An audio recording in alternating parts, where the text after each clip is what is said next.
Hello to everyone, मैं Khushboo Soni, obs gynae resident from SSKM hospital. मैंने पिछले वीडियो में आपके साथ डिस्कस किया था regarding first trimester, that is up to 12 weeks of pregnancy. और आज मैं वीडियो लेके आई हूँ आपके सामने from 13 to 28 weeks, that is second trimester में किन चीज़ों का ख्याल रखना है और कैसे हम एक फ़ीमेल का ड्यूरिंग प्रेगनेंसी ख्याल कर सकते हैं। मेरा पहला पॉइंट ऑफ डिस्कशन है regarding the iron folic acid tablets. That is कि हमने 3 मंथ्स के बारे में डिस्कस किया था कि 3 मंथ्स के दौरान फॉलिक एसिड सप्लीमेंटेशन देने चाहिए फ़ीमेल को। और in this 3 months, further 3 months, that is from 4th to 6 months, हम लोग को iron folic acid tablets, calcium tablets as well as multi vitamin tablets हम लोग प्रिस्क्राइब करते हैं टू द मदर। और सबसे इम्पॉर्टेंट बात है कि आयरन फॉलिक एसिड की टैबलेट ड्यूरिंग मील या फिर कैल्शियम के साथ में नहीं लेनी चाहिए। उसमें 2 to 3 आवर्स का गैप होना ज़रूरी है, क्योंकि कैल्शियम एज वेल एज़ उसमें जो ग्रीन वेजिटेबल्स है उसमें एक कंटेंट होता है फाइटेट, जो कि आयरन एब्जॉर्प्शन को कम कर देता है। और वैसे भी आयरन की डिमांड ड्यूरिंग दिस ट्राइमेस्टर बढ़ जाती है, सो प्रॉपर अमाउंट में आयरन जाना इम्पॉर्टेंट होता है। Now the second point, the sonography, जो कि 18 to 22 वीक्स में एक एनोमली स्कैन होता है। उससे हम लोग देखते हैं कि बच्चे का हाथ पैर का डेवलपमेंट, बच्चे का हार्ट का प्रॉब्लम या फिर ब्रेन का डेवलपमेंट सब कुछ प्रॉपरली हुआ है कि नहीं। And then third one, fetal echocardiography, जो कि बच्चे का हार्ट का डेवलपमेंट प्रॉपरली हो रहा है कि नहीं, वो सब देखने के लिए काम आता है। जिससे कि जैसे कि एक डायबिटिक मदर में बच्चे को हार्ट का प्रॉब्लम बहुत ही कॉमन है, और अगर फीमेल हिस्ट्री देती है कि उसके प्रीवियस बच्चे में हार्ट का प्रॉब्लम था, तो इस बच्चे में भी प्रोबेबिलिटी होती है कि फर्दर उसका हार्ट का डेवलपमेंट प्रॉपर हुआ है कि नहीं, ये सब देखना होता है।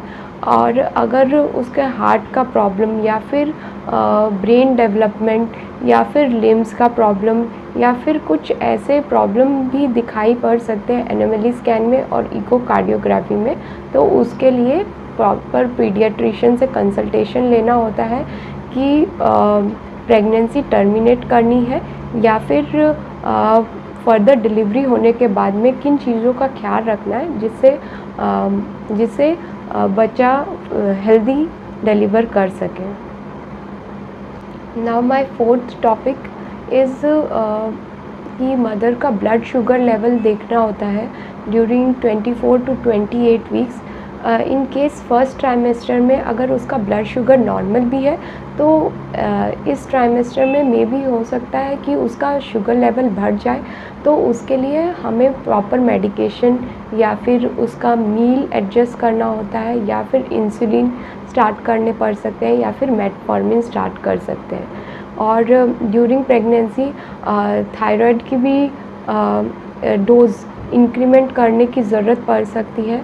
T4 TSH का भी होना इम्पॉर्टेंट है रिपोर्ट्स, जिसके अकॉर्डिंग हम लोग थायराइड की मतलब एल्ट्रॉक्सिन की डोजेस हम लोग एडजस्ट कर सकें।